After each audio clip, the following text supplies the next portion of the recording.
आपने मैसेजों में लिखा है, महाराज जी आपको बारंबार प्रणाम है। अब मैं तो बड़ा जोर लगा रहा हूँ कि ये खोई हुई संस्कृति लौट करके आए, युवा बच जाए।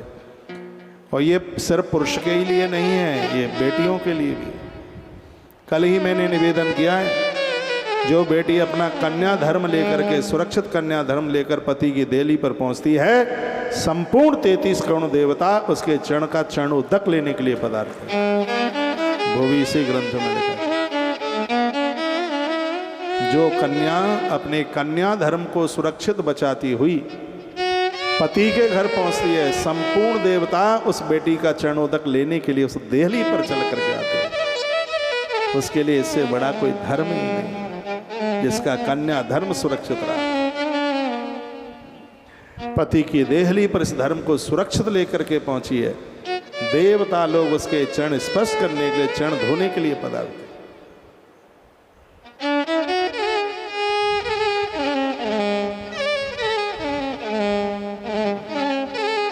एक एक सूत्र भगवान नारायण के मुख से बोला गया, बड़ा अद्भुत है। फिर कहा, अब ये दो बातें मैंने बोली हैं, तापसी गमनात् कामी भवित है याक पिशाचका। एक वैदव्य नारी, एक तपस्विनी नारी और एक कुमारी कन्या, 3 बातें बोली। कभी भूल करके भी यहां गलत मत कर बैठना। ये वंदनीय है, ये पूज्य है, ये प्रणाम के योग्य हैं, इनका आशीर्वाद लगता है। फिर कहा, गुरु दारा विलासी चक्र कलासो भविंदर रागिम गत्ता भवे दुष्टो मित्र पत्नी च गर्दव।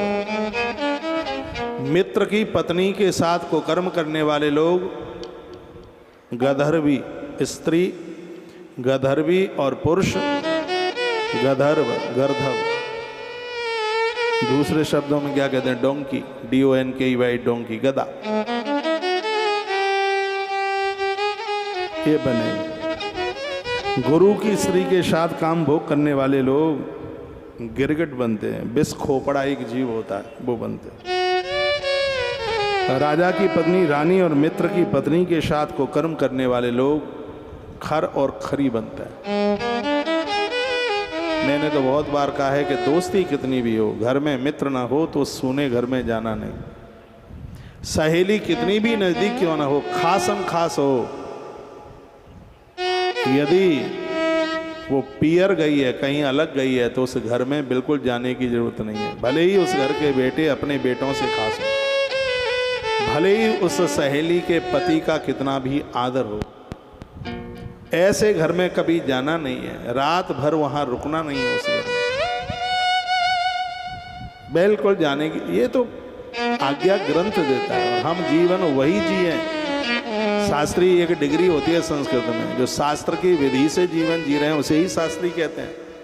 खाली तिलक लगाने से शास्त्री नहीं, कंठी पहनने से ही शास्त्री नहीं, तो शास्त्रीय पद्धति से जो जीवन जी रहे हैं, शास्त्र के अनुसार जो जीवन जी रहे हैं, उसे शास्त्रीय कहते हैं। उसे आचार्य, आचरणातीति आचार्य, जिसके आचरण में सुगंधी है, जिसका आचरण बिगड़ा नहीं है, उसे ही तो आचार्य कहते हैं। खुशबू है जिसके आचरण,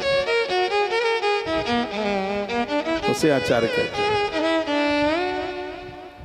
तो मित्र पत्नी च गर्दवा, मित्र की पत्नी या सहेली के पति के साथ को कर्म करने वाली स्त्री और पुरुष खर और खरी बनते हैं, खोता खोती बनते हैं। गुरु दारा अभिलाषी, गुरु की पत्नी के साथ को कर्म करने वाले लोग, गुरु पत्नी के साथ को कर्म करने वाले लोग बहुत बीमारियों से, अब ऐसी बीमारियां हैं, मैं उनका नाम लूं, यदि वो बीमारी किसी को हो तो उसे लगेगा कि महाराज ने हमें गाली दे दी है, इसलिए मैं ये बोलूंगा ही नहीं।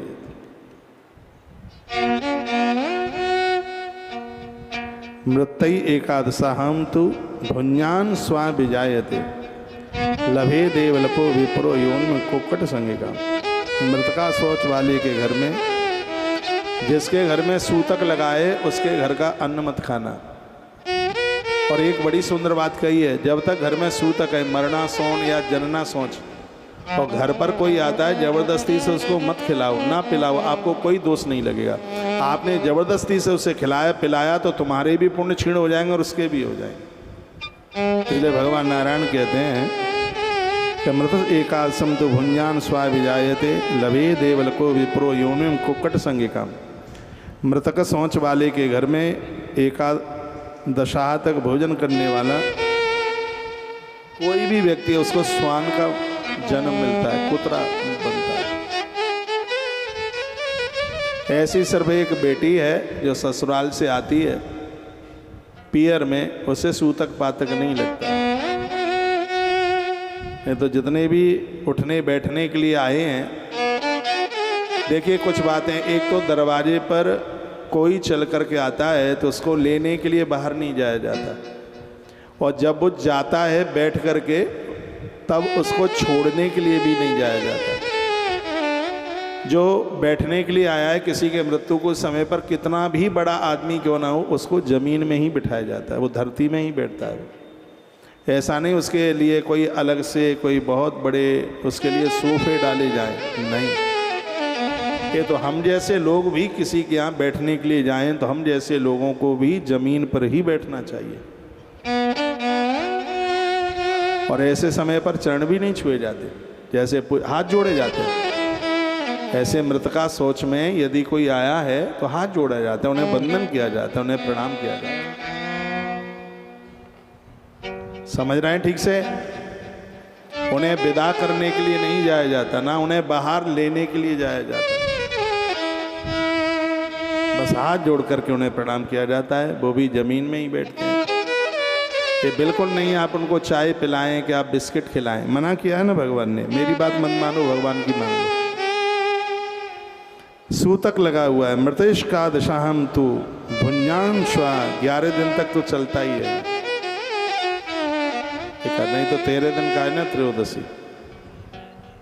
तो मृतका सोच वाले के घर में एकादशा तक भोजन करने वाला व्यक्ति स्वान की योनि को प्राप्त होता है।